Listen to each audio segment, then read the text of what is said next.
101.9. Well, with the weather, we're lucky to have Dr. Gary Albrightson out here from the Dakota College of Botany. Good morning. How are you? I'm just fine. Thank you for asking. Well, by God, I was curious. I just wanted to make sure that, it wasn't too bad out there for you to make the trip. So we appreciate that. Thank you very much. You are you are really into the book aspect of things, and there will be a book, kind of a book meeting, I guess, coming up a week from today. It's next Wednesday, the 20th, and it's at the college. And we are happy to feature a book by an author by the name of James Barilla. What can you tell us about the book? The title of the book is My Backyard Jungle. Mm-hmm. And in it, James Barilla is talking about exploring all the different possibilities of coexistence between humans and wildlife. Mm-hmm. Humans and pets, that's gone on for generations, millennia, and humans and domesticated animals, that's gone on for millennia. But the issue of how do human beings and wildlife exist in the same habitat, that's what his book is interested in working with. And he looks at different aspects of that coexistence for things, animals that and humans get along, wild animals get along, coexist quite easily, like birds, for instance, in many cases. But there's other cases that he talks about, like coexistence between monkeys or primates and human beings. He talks about an example in Dania Beach, Florida, and another one in Barbados. And he goes to Delhi and he looks at the same issue of primates and humans and how do they get along in the same habitat. And all is a way of trying to think through this idea of how can human species coexist with some, not all, wild animals. The populations seem to be expanding, and humans are taking over some of the space that the animals are living in. And how can we live together, if at all possible?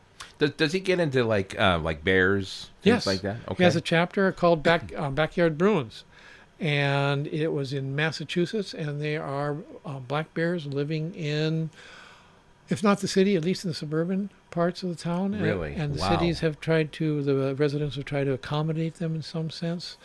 He has a chapter on bees in Brooklyn. Large major area, talking about have honeybees. He does also talk about the possibility that there are some wild animals that it just does not work with.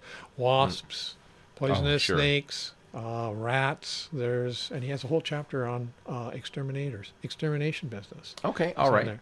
So he'll be at the college. Now, what times are we talking about for this next Wednesday?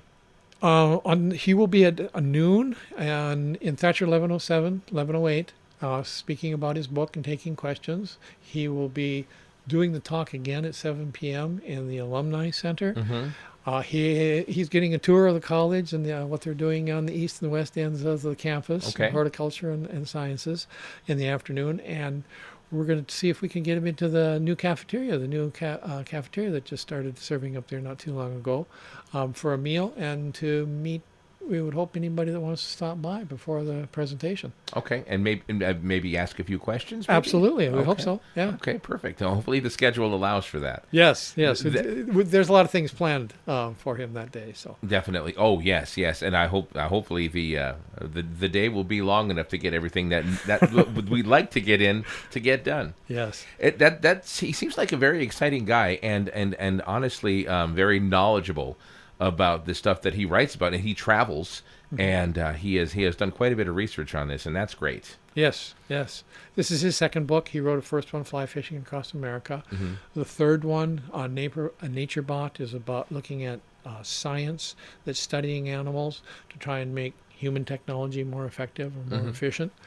And he's working in this area of human-animal interaction, and it meshes really effectively with as a way of illustrating this book that we're working with, of illustrating our campus focus at DCB, nature, technology, and beyond, so we can illustrate to our students all the different ways in which the academic disciplines that are represented on our campus can mesh together to solve problems and answer questions. Okay. Would it be better to read this book before seeing his presentation, or would this definitely pique interest to want to read the book? I would, if you have time and you can read it, you'll be able to ask different sets of questions. But I encourage anybody to come that sounds interested in the topic. It's not necessary to have read the book. We meet once a month, book read group, to talk about different books to choose for the next book read for next year. And we encourage people to come and listen to the conversation, see if you'd be interested in the book. Okay. Now who puts this on? What group is this? There's a book read group that meets, but it's supported by the college, through part of the college's outreach and service to the community.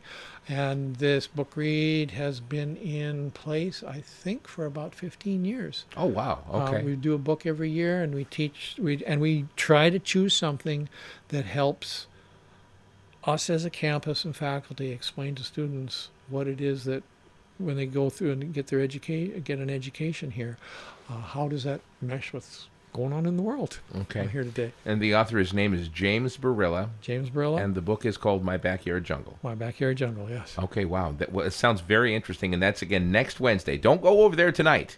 No. Don't. If you can get anywhere, just stay home tonight. But plan on next Wednesday, and this is open to everybody. Open to everybody, no admission. Okay, that was my next question. Is there no charge? Okay. Just come in and listen, and if you've read the book, and even if you haven't read the book, after you've heard some of the conversation, ask questions, participate in the conversation. Sure, definitely. Dr. Albrightson, anything else you'd like to add about this? I don't think so, no. I think we've covered the highlights. Okay, perfect. Well, I hope it's a great turnout, and I think it'd be very interesting. You've already piqued my interest. So excellent. maybe I can get a chance to get up there too. Thank you very much, sir. Thank you. Appreciate it.